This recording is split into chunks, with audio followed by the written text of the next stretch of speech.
So I'm the real Ted G, and some things that I do that seem to work and do the trick. So obviously this is Sage, and every few weeks, definitely try to maintain it every month. I do burn sage and go through not only my house but my office, and it has to do with just clearing energy and bad voodoo, whatever it is. And something to keep in mind, you should always leave the windows open when you do this, so the energy and the smoke does flow through the house, as opposed to closing all the windows, because then it's going to be like the effect we're getting in here. So that's what I did. Bing. I did this last weekend, and actually I realized that I was talking to two different people. It's been nonstop, like work wise. It's been great, no complaints. It's been busy all these months. I don't know why today should be any different, but it did seem like it seemed to have cleared the floodgates, and even where I went to some of my agents' open houses where I saw new buyers joining the marketplace, and I was like, wow, that's an amazing thing. And brand new buyers coming into the marketplace, just to give you an idea of where the interest rates went up a little bit, but maybe it's the buyer that's sitting around waiting and suddenly and now see, this is supposed to burn backwards, supposed to flow in there. Well, how do you make it do that? I don't know. I remember making it do it. I just can't seem to have it do it now. Well, anyway, I believe, I think that's the most important part of anything, and including real estate and your faith in your own career. You have to believe. Yeah. So I believe in, the power of energy, the power of things that are unknown to us. So I participate in it. How about you? I believe in that stuff too. I mean, I read tarot. I do the pendulum. And I did actually have to learn how to sage and use dragon's blood when I was in college, because my apartment was haunted, and it was. You trying to blow it out? I'm trying. Yeah. So then it gets the smoke effect. Hold on, I'm gonna blow it. Yeah, blow it out. But oh, there we go. Oh, it's doing the smoke. Oh, that's so sick. So now it should backflow. Oh, that's awesome. Okay. Yeah. So, and then you just told me about, I kind of go with the flow if someone recommends something. You just told me about dragon's blood. Yeah, that's good. And that is an incense, and it was an option for one of these little cones or pods. Well, it's good if you have demonic energy or negative energy. Oh, I have that. Oh, okay. Well, I mean, like inside. Oh, not be the demon. Oh, if you were the demon, you would die. So I wouldn't do that. Apparently, I'm not a demon. Well, if you're not a demon, then definitely burn This would have it. affected me, right? Yeah, if you were a demon, it probably would have killed you. But my apartment was haunted, and I burned dragon's blood, and it actually like calmed the entire, it calmed the whole house down, so I didn't have to deal with. I guess that's what I'm gonna get to do. I guess that's it. I mean, you might have to cake out the other one that you burned, because it's probably there's probably a hole inside of that. Patting it down is just gonna. we're having a little spiritual problem here. But yeah, no, that stuff's really good for keeping negative energy at bay. And so is bamboo is for prosperity. Really? And a money tree in the front left corner from the entrance of a room. So you put it in the corner that it's going to gain prosperity. And I really do have good luck with money trees. I also pay attention to my money trees, because I have two different ones. One's here in the office and one's at home. And I always noticed when the leaves up on top are growing very big, and that usually was when maybe the certain agents were doing really well, which is great. But then every so often I would notice that the leaves underneath were sprouting and growing, which actually meant that the newer agents, so that the new agents would actually be excelling and doing work. So it's amazing how a money tree can reflect the energy around it. It's absolutely interesting too, because there's a lot of people think it's superstitious, but it's actually true. It's reflective. And I've seen, for example, when I would do tarot readings on certain situations, it ended up mirroring exactly what I needed to know. Like for me, I read off of the Hermetic deck, so that's more like generalization and conceptual readings rather than specifics. So you have to, when you get a reading from Do you interpret it? Yeah, I interpret it. So it really works on symbolism.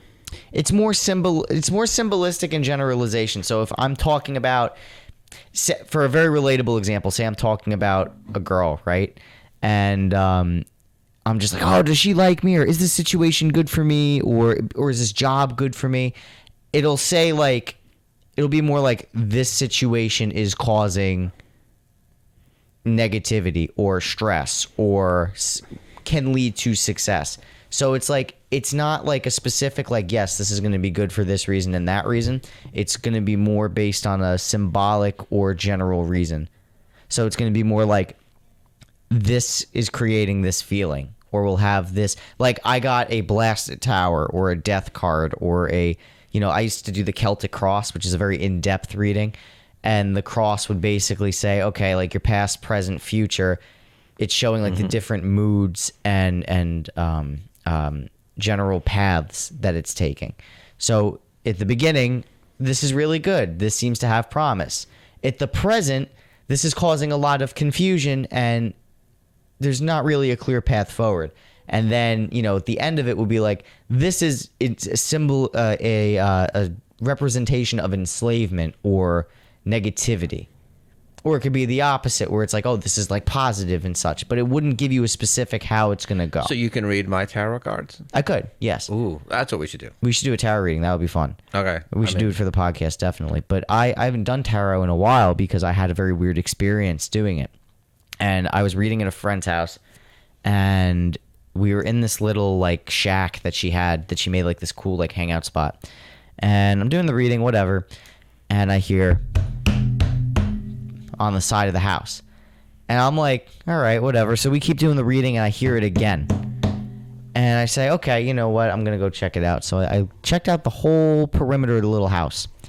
And there was nothing there. So I was like, all right, that's freaky. So whatever. We're continuing doing the reading. We're a little shook, but like whatever, kind of funny. And then the lights start flickering. And I was like, okay, we're done. We're closing the reading. Couple of weeks go by. We're hanging out in her car in her driveway, and we're just talking about life and like relationships and careers and stuff. Just kind of like, oh, what are we doing, and did we make the right choices, whatever. And there's this her car is off. There's this big flash of light. Have you ever played Call of Duty? Oh no, I don't. I haven't played video games in a very long time. Okay, well, last time I played a video game, it was on something called a Nintendo. Oh, okay. So do you know what a flashbang is? Again, I know idea. Different kinds of people. Okay, so a flashbang. It's so basically this big But blast. I really feel like I have a need to use the word flashbang. Flashbang is like a grenade that explodes light, big white light that blinds you completely. So we're chilling in her car, and basically this big white blinding light explodes over her car, and then all the lights inside turn on. How odd. I had a car that exploded. You had a car that exploded? But that nothing to do with a ghost. Oh. Did you not change the oil? No, it was brand new. Well, anyway, that's a different story. That's a different story. And I may or may not have a confidentiality agreement that I'm not supposed to discuss it. Oh, jeez. But I didn't use a brand name. That's so funny. Well, anyway, I definitely am feeling the effects of Sage, because Sage is all the rage. But I definitely think people should understand that this is... It's really interesting when you believe, and I really want to kind of like bring it to another theory of just like people underestimate their mind. Absolutely. I mean, I can overestimate some people's brains, but the power of the mind is just amazing, and belief system, just believing in yourself is bar none the most amazing thing someone can have. And if anyone could ever invent a pill that would give that to people in a natural, organic way, that may change society. What happens if you snort it? It must be the sage. Yeah, it's probably the sage right now. I feel kind of light right now. I can't tell if I'm lightheaded or the sage is bussing, but I'm that easy to high. But I did want to. You were talking about knocking on when you were reading the tarot cards or whatever. Brings us to another idea for a series to do, but we'd have to go on location. Oh, okay. haunted houses of Long Island. That would be so sick. Incidentally, did you know that about 5 years ago, Coldwell Banker was the firm that represented the Amityville Horror House? Really? Horror House. That one takes a little skill. So who was the unfortunate agent that had to sell that, and how did they sell it? Was it me? I wish it was me. I'd talk about a flashbang. I'd have some crazy marketing right around it. Maybe I would definitely say I think our best time to be on the market is right around Halloween. Okay. And we could set up like a whole haunted house. So instead of a open house, you have a haunted house going on. It might be a little, might be a little out there for people, and they might say, "I don't see the beauty of this," but it would be fun. Yeah, it would be fun. And I think so. Did that house actually? Oh, and sell? You do have to use a feather when you burn sage. Why? To push the energy around, or to kind of. And I've been told that if you know that it's a natural feather from an actual an actual bird, it's even better. I have no idea where I found this feather, but I believe that it's real. Huh. Yeah. I heard that, like, you know what it is? I tried to do, and I feel like my saging didn't work when I was in college because you'd have to recite the Archangel prayer.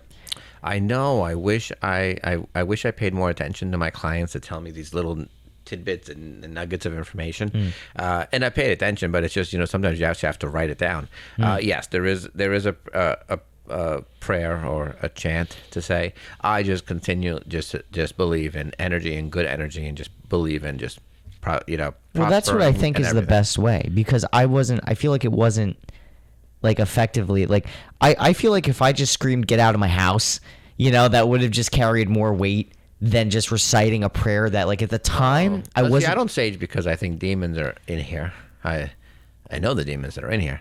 What? No, I'm kidding. No. Okay. I don't. But just to keep positive, I think it's a way to re-energize and keep positive energy in, and keep negative energy out in some respect, and just a way of just similar to just changing furniture around, changing your surroundings, even if it's just moving a plant or adding a bamboo plant. It's just nice. Do you need light for bamboo? No, I think it's a very it's been it's in a here. hardy plant. Yeah, I think it's a very hardy plant.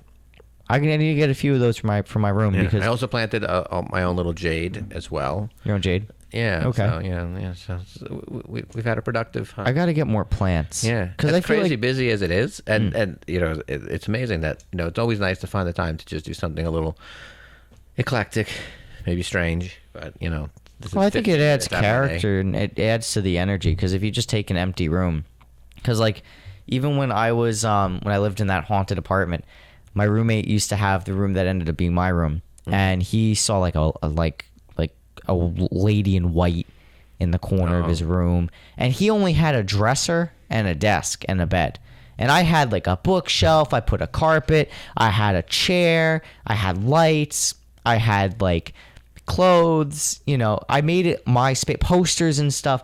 Like, when you have an empty space, right, it invites energy, good and bad, to take it over. If you claim the space, which you've done very well in this office, if you claim the space and make it yours. Wow, I never thought of that. Yeah. I never heard that before, but that's amazing.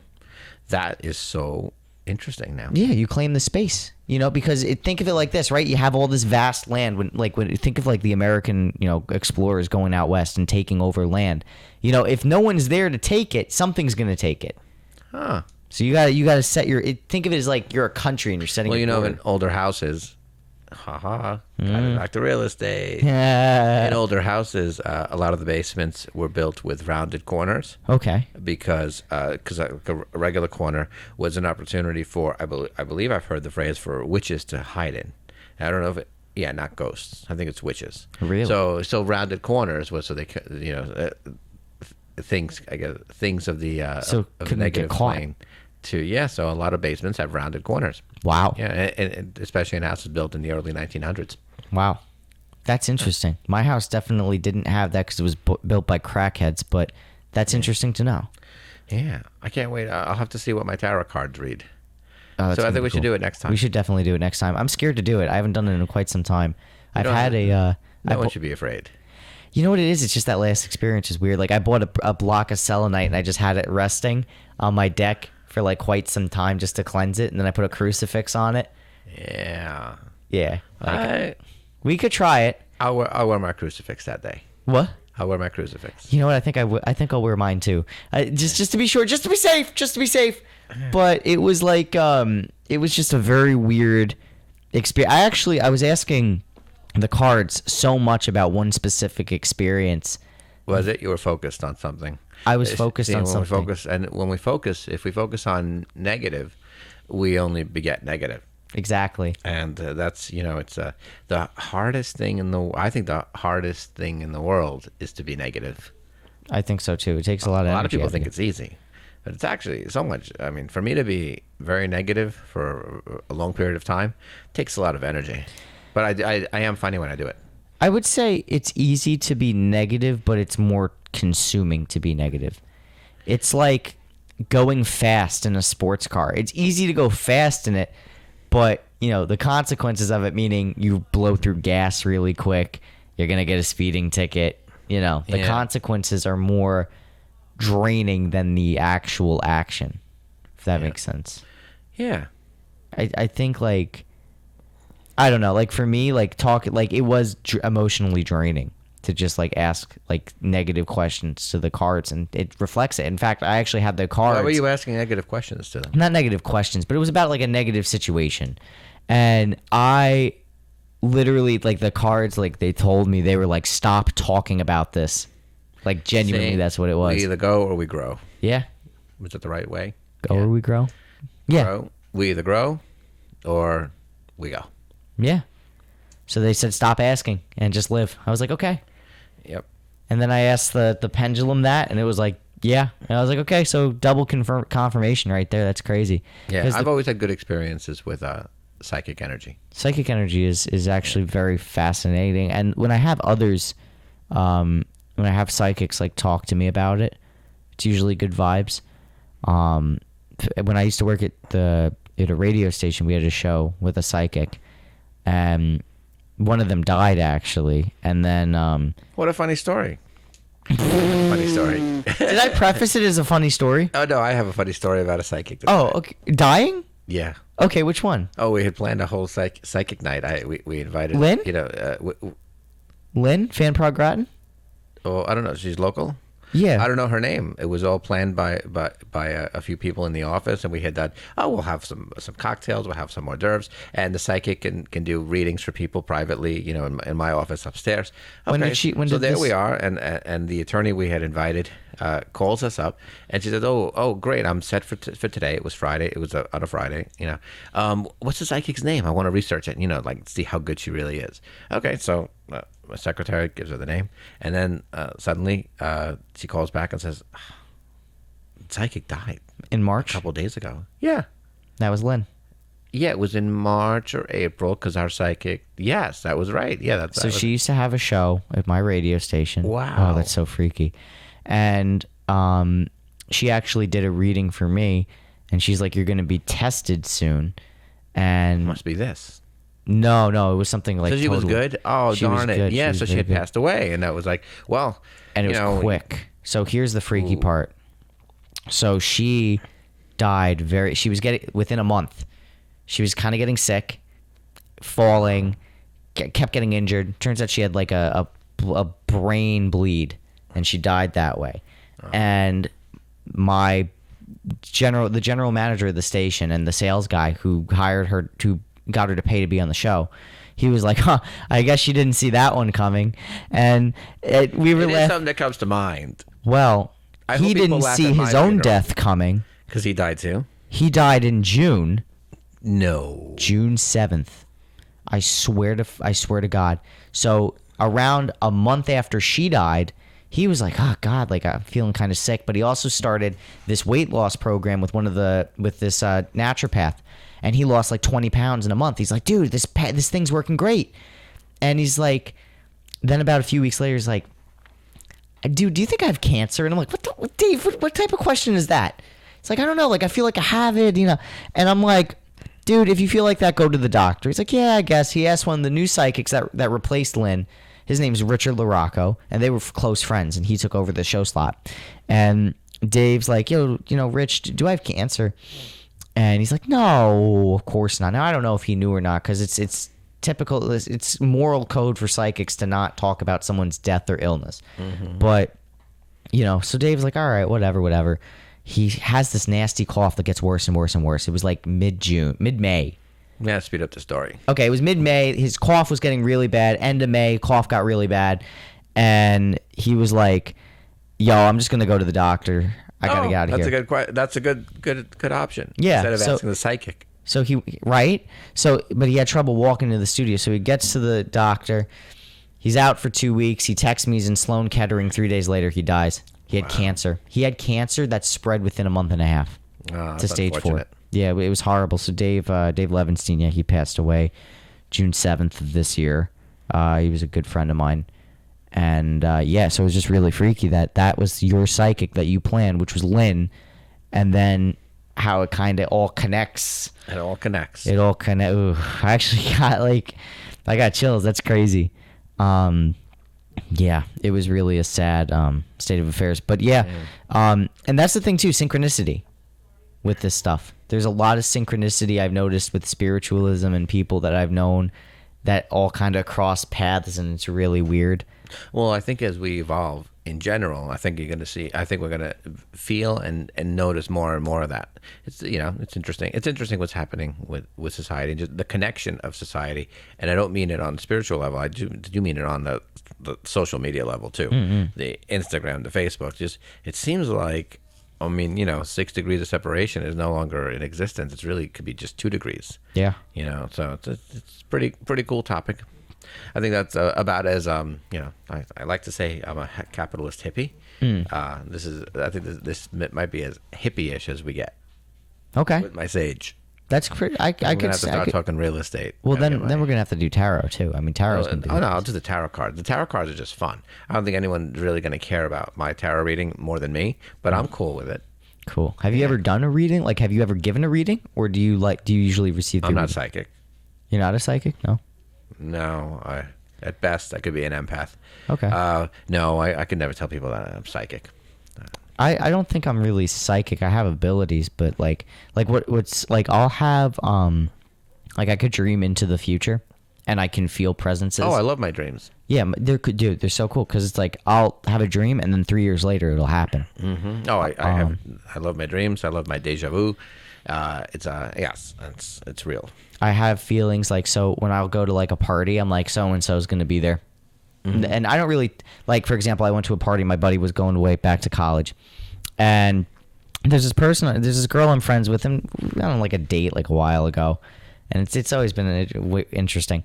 And I was like, yep, she's gonna be there, and I'm like, I don't know why, because I thought they weren't talking anymore, her and this person, as friends, and I was like, all right, whatever, she's probably gonna be there. And then lo and behold, I'm grilling for this kid because I brought a bunch of dogs and stuff, and she pulls up and I'm like, oh, I knew you were gonna be here. And she's like, really, how? And I'm like, I'm just feeling. I wonder if the camera caught that. There's a moment when people talk to me that my brain tunes out. No, yo, get out of here! Wow, you really don't like my stories. You don't like my story. That's crazy. Oh no, I think your stories are great. I just think they could be said a lot shorter. But then but you see, you have to have detail for a story. You can't just tell a short story. Yeah, that's what short stories are. My stories ain't short. I write novellas. You don't believe in the yada yada mentality? No. No. I believe in that you're getting someone at a bar, yada yada yada. Oh, I had to take a cab home. What? No, I tell a story. I go in depth with the story, but I know a lot of people they glaze over. Yeah, you constantly tell me on these podcasts. Expand and what is it? Expand and elaborate. Expand and explain. It's right there. Yeah, I think expand and explain might actually have a better ring to it for future reference. Did I say elaborate or explain? Expand and explain. Yes. Expand and explain. I totally see that you do believe in what you say. Yeah. Well, that's how you fill out an episode. That's how you fill out an episode. You got to really. I just can't tell them what I think and say that's the way it is. Dog, do you want a 5-minute podcast? I don't know. Maybe everyone out there would like a 5-minute podcast. I can tell you they don't want a 5-minute podcast because your longer ones are doing better. Oh, okay, the longer the better. Yeah, about 30 to 45 minutes. Okay. But Listen, again, expand and explain. and I will say our recent series, and I think I'm looking at my board. We have a few more guests scheduled on people that are great at what they do. Has been received really well, and I'm enjoying it because it's more like having conversations than anything else. And the guests have all so far they've all been first-time podcasters, like first time on a podcast. Obviously, they wouldn't have their own, so first-time podcasters, and they said they felt very comfortable. Their colleagues and coworkers and family members have commented on their podcast, and they said it's great. They loved it. They're telling the people they did so great. Yes, I get complimented in it too, but I don't want to just tell people I got complimented because then I look like I'm self-serving. Well, it shows like that. It's a good medium to talk about a lot of things. It's a fun and medium. You get to expand and explain. Expand and explain. I'm enjoying this. I didn't expect to enjoy it. I expected to. I don't know. My podcast. It really is officially brought on from one of my new agents. They were two of the new agents were talking about. Oh, I heard this on a podcast, and I'm thinking, who's there talking on a podcast? If anyone should be talking about real estate, it's the people that are successful for 10, 20, 30 years. Or how about uber successful in the last decade? Or people that actually have been through hell.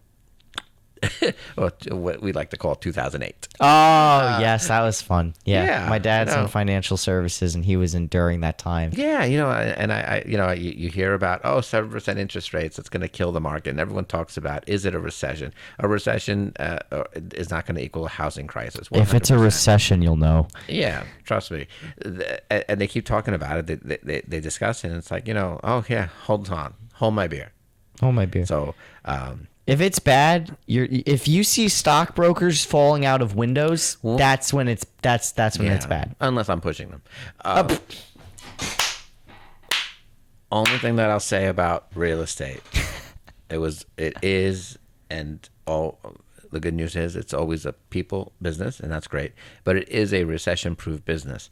At the end of the day, people do have to move for specific reasons, not just because they want to.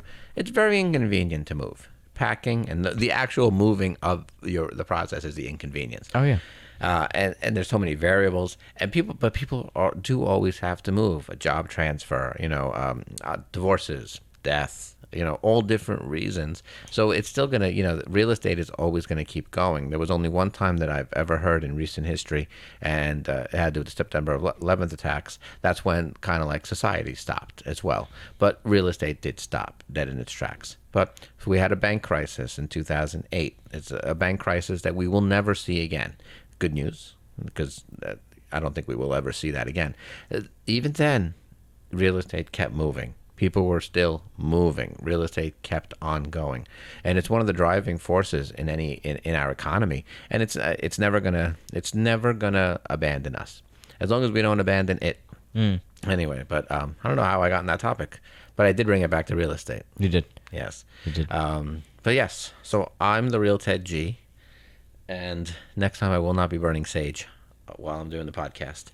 But thanks for joining us, Bing. Sir, thank you very much for having me. And the Real Ted G podcast, find us on Spotify, YouTube, Instagram, and Facebook. Yes. Or as we like to say, the Facebook. The Facebook. Oh, God. You're not 55. Don't say that.